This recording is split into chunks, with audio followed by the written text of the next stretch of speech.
Hey guys, it's Stephanie, and this video has been a long time coming, but I have a giant book haul to do today, and I'm so excited. These are books I cannot wait to dive into. So, as you probably can imagine, a lot of it is horror, but I do have some non-horror stuff that I'm saving until the very end. So even if you're not a horror fan, stick around. I do have some really exciting non-horror books that I want to get to. So the first chunk of my haul that I'm going to do is some Stephen King books that I want to get to, or that I wanted my own copy of, that I wanted to read recently. And since I've been getting into horror literature recently because of me and Rachel's podcast, Books in the Freezer, I just feel like I need to be a little more familiar with the works of Stephen King, so that's kind of been its own project. I'm gonna start out with probably the most intimidating book by Stephen King that I have bought, and that is this giant. This is The Stand,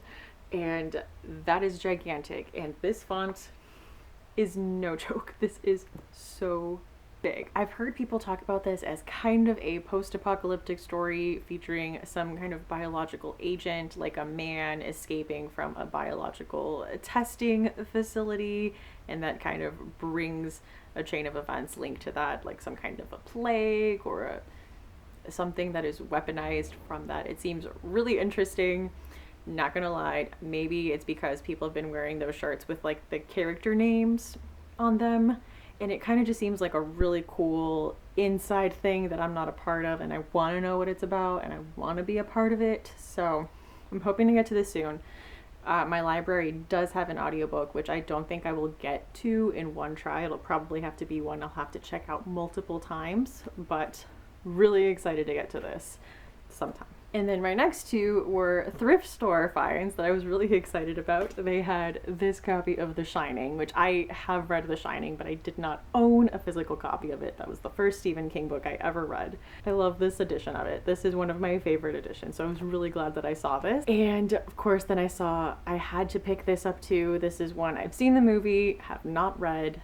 There is a version available narrated by Michael C. Hall, who, if you don't know, is the actor who plays Dexter and David Fisher on 6 Feet Under.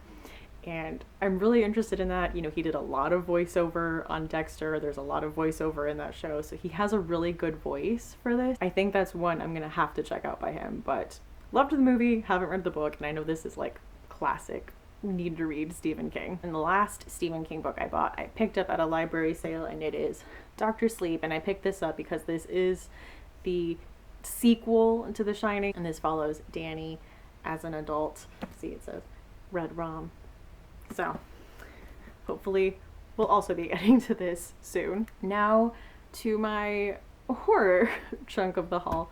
A lot of these I bought for my birthday. I got some birthday money, and this year I decided to just spend it all of it on horror books because they are harder to find. I don't find a lot of them in bookstores. I don't find them cropping up at library sales. I feel like there's something you need to seek out and buy on your own.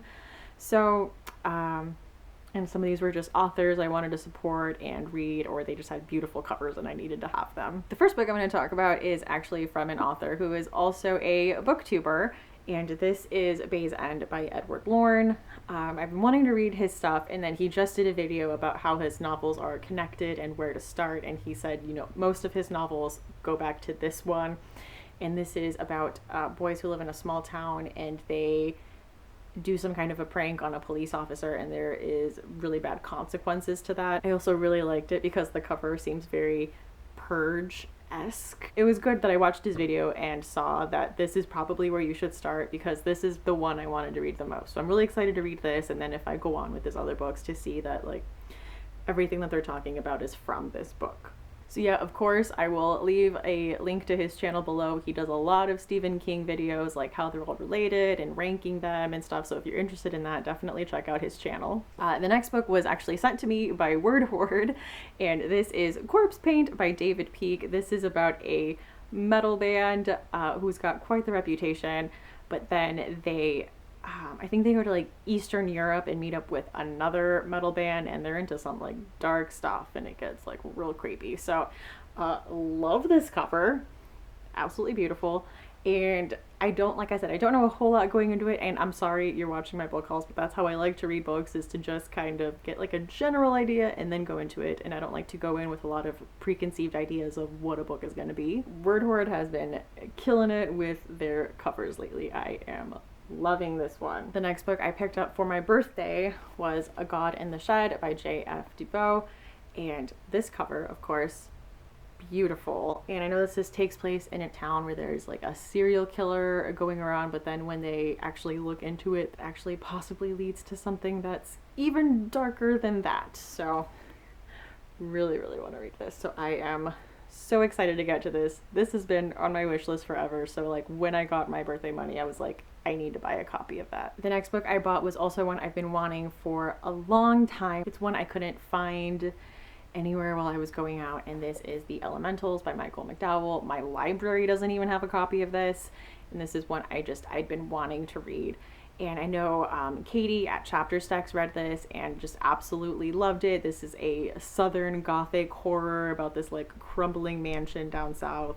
I am so excited to read it. And if you don't know, Michael McDowell was actually one of the screenwriters for like Beetlejuice and stuff like that. He was a screenwriter, and he wrote a few horror novels, and this is just the one I've been wanting to get to the most. I've been wanting to read this for such a long time that I think I might get to this one first, honestly. The next book I bought with my birthday money was Ronald Malfi's We Should Have Left Well Enough Alone, and again, were most of my birthday books cover buys, possibly.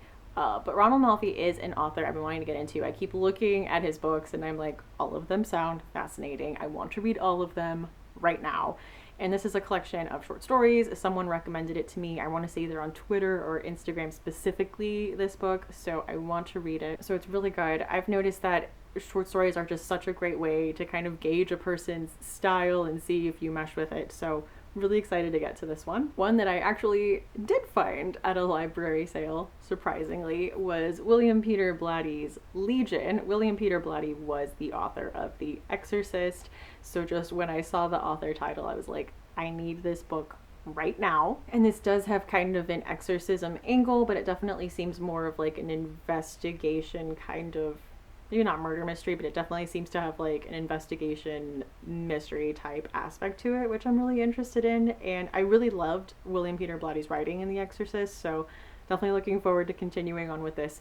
Also, if you've read this, let me know what you thought of it or kind of what the vibe was when you were reading it. One of the books that I was most excited to buy with my birthday money was Paperbacks from Hell by Grady Hendrix. This just won a Bram Stoker Award last year for nonfiction. This is a book all about the pulpy mass market horror novels from the 70s and 80s, and I am so excited to read this. Everyone that has read it has loved it. I feel like this has also sparked a new love for those types of books, and I am seeing people hauling those mass market paperbacks from the 70s and 80s all over Twitter and Instagram, and I am loving it, and I'm sure this plays a huge part in that resurgence, so I cannot wait to get into this. So now for my not horror stuff.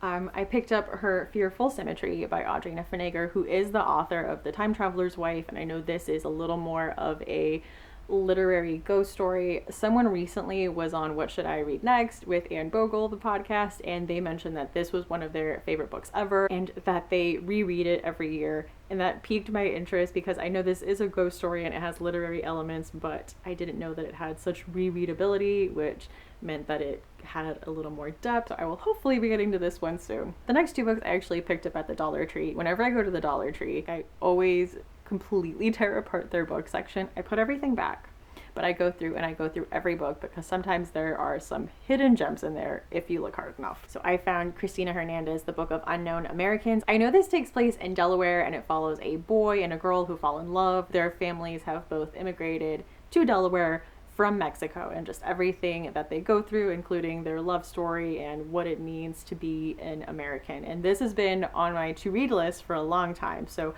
when I saw that title, you know I grabbed it. And the next book I picked up at the Dollar Tree wasn't one I had heard of before. It was one that the cover was interesting, and I looked it up and it definitely just seemed like it was a fun read. And this is Small Plates by Katherine Hall Page.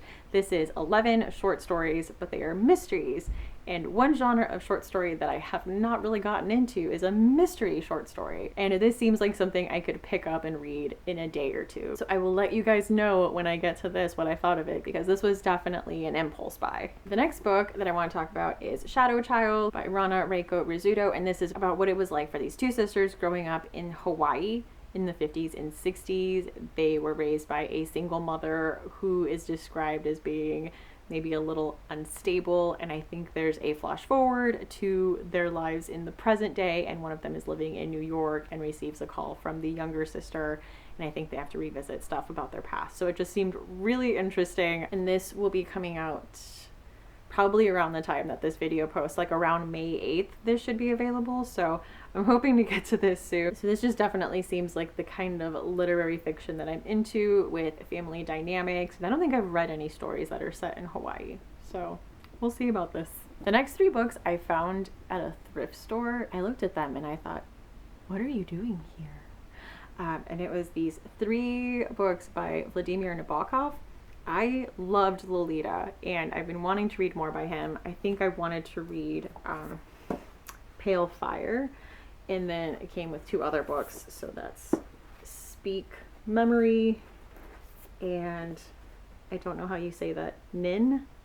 But they were just like a set, and guys, these just, they didn't belong on a shelf at a Goodwill. Like, they needed to be on my bookshelf where they would be loved and appreciated, and among other books that would love them too. So I don't know that I'm going to get to these right away, just because where I'm at with what I've been reading and the kind of attention span that I have, but they'll have a good home until then. And then this is a thriller that's coming out in June. It's called Hangman by Jack Heath. And this is about a boy who vanishes from school, and this man who's kind of a consultant to the FBI, but he also has his own dark secrets. And it's said it's a lot like Hannibal and Dexter. So I'm going to guess his dark secret is that he's also maybe a serial killer, but with a code, like he only kills bad guys. So it seems really interesting. I mean, I definitely am that demographic. It says for fans of Dexter and Hannibal, and like, hey, that's me. I will probably be picking this up soon, because I'm definitely in that, like, it's getting warmer, I want to pick up a thriller, and this seems like it'll deliver. So I'll be getting back to you with my thoughts on this one probably sometime soon. And I have been wanting to read more Latino authors, and this is one that's always at the top of every list whenever you open up list for recommendations by Hispanic and Latino authors. This one is always on there.